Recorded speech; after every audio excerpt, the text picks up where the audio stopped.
চীন সফরের আগে মস্কো ও বেজিংয়ের গভীরতর সম্পর্ককে বিশ্ব পরিস্থিতিতে স্থিতিশীল শক্তি হিসেবে উল্লেখ করেছেন রাশিয়ার প্রেসিডেন্ট ভ্লাদিমির পুতিন।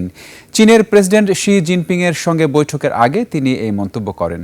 আজ থেকে শুরু হতে যাওয়া 2 দিনের সফরের আগে দেয়া এক ভাষণে পুতিন বলেন, মস্কো ও বেজিং অন্য কোনো দেশের বিরুদ্ধে জোট বাঁধতে চায় না, বরং তারা একসঙ্গে শান্তি ও সার্বিক সমৃদ্ধির জন্য কাজ করছে।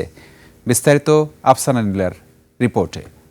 ঈদ আসবে, সাথে ক্যাশব্যাকও আসবে। নিজের বা প্রিয়জনের জন্য কেনাকাটায় এবারও নগদ পেমেন্টে পাচ্ছেন দারুণ ক্যাশব্যাক। তাই যাই কিনুন, পেমেন্ট করুন নগদে।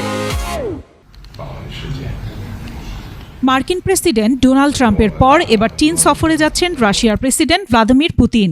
এটি তার 25তম চীন সফর হতে যাচ্ছে। দুদিনের এই সফরে পুতিন তার পুরনো বন্ধু চীনা প্রেসিডেন্ট শি জিনপিংয়ের সঙ্গে বৈঠক করবেন। এ সময় তারা দ্বিপাক্ষিক সহযোগিতার সব ক্ষেত্র এবং আন্তর্জাতিক ও আঞ্চলিক গুরুত্বপূর্ণ বিষয় নিয়ে আলোচনা করবেন। সফরের আগে পুতিন জানান, রাশিয়া ও চীন জাতীয় ঐক্য এবং সার্বভৌমত্ব রক্ষা সহ বিভিন্ন বিষয়ে একে অপরের সঙ্গে সমর্থন করতে প্রস্তুত। আরও জানান, দুই দেশ পারস্পরিক বোঝাপড়া ও বিশ্বাসের এক অভূতপূর্ব পর্যায়ে পৌঁছেছে এবং অর্থনীতি, রাজনীতি এবং প্রতিরক্ষায় সক্রিয়ভাবে সম্পর্ক প্রসারিত করছে দুই দেশ। পশ্চিমা দেশগুলো যখন চীনকে রাশিয়ার ওপর চাপ দিতে বলছে, তখন এই সম্পর্ক আরও দৃঢ় হচ্ছে বলে দাবি মস্কোর।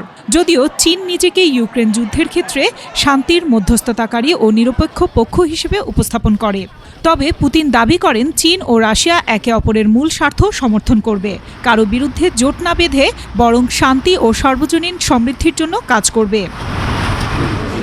আন্তর্জাতিক সম্পর্ক বিশেষজ্ঞদের মতে এই শীর্ষ বৈঠক বিশ্বকে একটি বার্তা দেবে যে মস্কো ও বেইজিং কৌশলগত অংশীদারিত্বে অত্যন্ত দৃঢ় এবং যুক্তরাষ্ট্রের কোনো চেষ্টা তাদের মধ্যে বিভাজন তৈরি করতে পারবে না। বিশ্লেষকরা আরও জানান, চীন বিশ্বে নিজেকে একটি স্থিতিশীল শক্তি হিসেবে তুলে ধরতে চাইছে, বিশেষ করে এমন একটি সময়ে যখন যুক্তরাষ্ট্র ইউক্রেন যুদ্ধ থামাতে এবং ইরান সংঘাতের মতো পরিস্থিতি নিয়ন্ত্রণে হিমশিম খাচ্ছে। চীন সফরের পর যুক্তরাষ্ট্রের পক্ষ থেকে বলা হয়, বৈশ্বিক ব্যবসা ও ভোক্তাদের জন্য স্থিতিশীলতা আনতে চীন যুক্তরাষ্ট্রের সমঝোতা হয়েছে।